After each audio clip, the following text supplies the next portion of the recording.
Up next, we have Jeanette Kalb with Anatomy of a Scam Job Offer.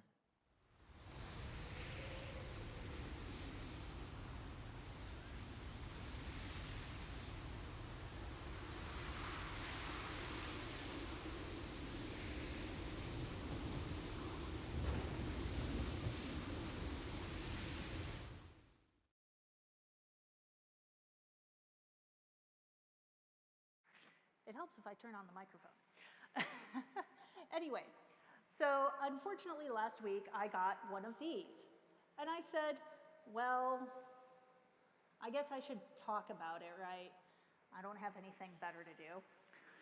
Or rather I do, but I'd rather, get some credit for possible intelligence. Because at least I caught it and I didn't actually get scammed, right? But I just wanted to talk a little bit about what makes a scam job recognizable as such, and what you can do about it.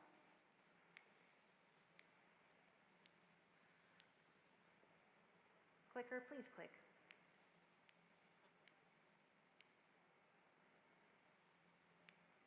There we go. All right, so the first rule, of course, is if it sounds too good to be true, it probably is. Most of the scam job offers I see, and I've seen a few on LinkedIn even now, they encourage unskilled applicants because then you're easier to scam, right? They also have bad English in places that you wouldn't expect. That logo up there is of a company currently offering scam jobs on LinkedIn. And you wouldn't expect a logo to have bad English because land job faster. Let's not. So don't send them your information. You'll get a scam job offer. You don't want it. And then the real red flag from the scam job offer that I received was that the domain name didn't actually match the company domain. It was their company name and then careers.com. So I should have caught that. That is my bad. And of course, sometimes they end up with really weird descriptions. The idea is, this one wasn't actually the original job description they sent me. I do software QA. This is actually a good description of a quality engineer who works in manufacturing. But this was appended to interview questions rather than actually in the original job description that they sent. So when those don't match, you have some questions to ask, right? But this was the final straw, was the shopping list that they sent me, because they sent me an offer letter, and this was in the email for it, which starts out kind of generic, blah, blah, blah. Wait, you want me to buy something and you'll send me money?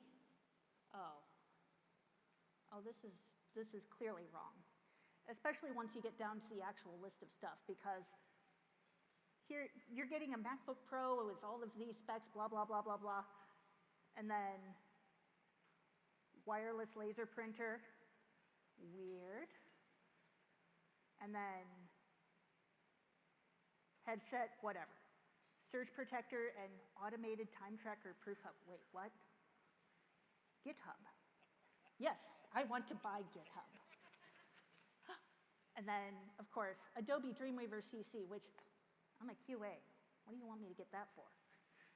And who knows what even Crimson Editor is. So as soon as I saw that, I'm like, oh, well, so now what, right? You have this thing, you have this guy who's clearly not on the level trying to get you to do something. The urge to scam them back and try and get money out of them is real strong. Don't do it, okay? They are already doing this, and there are people who run shows that you have, scammer payback or whatever, or people who scam scammers and waste their time, and it's very entertaining. You should not do this with a scam job offer, because the first rule is don't give them your real name. You've already failed. So the first thing to do is cut them off, and you can go here. You can send the details of the scam to these people.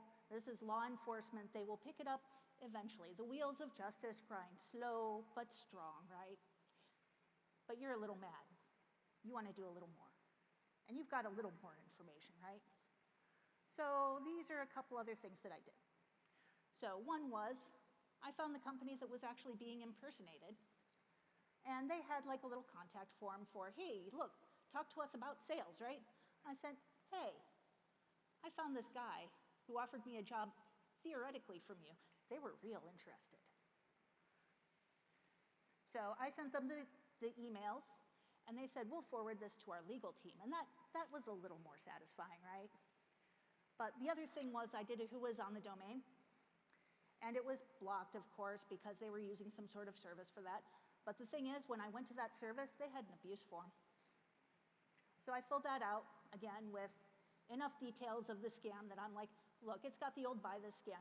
Let's go ahead and suspend this domain. That took about 2 hours.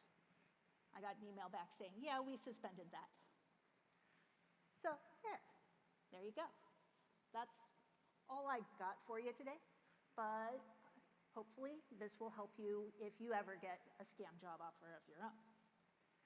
Thank you.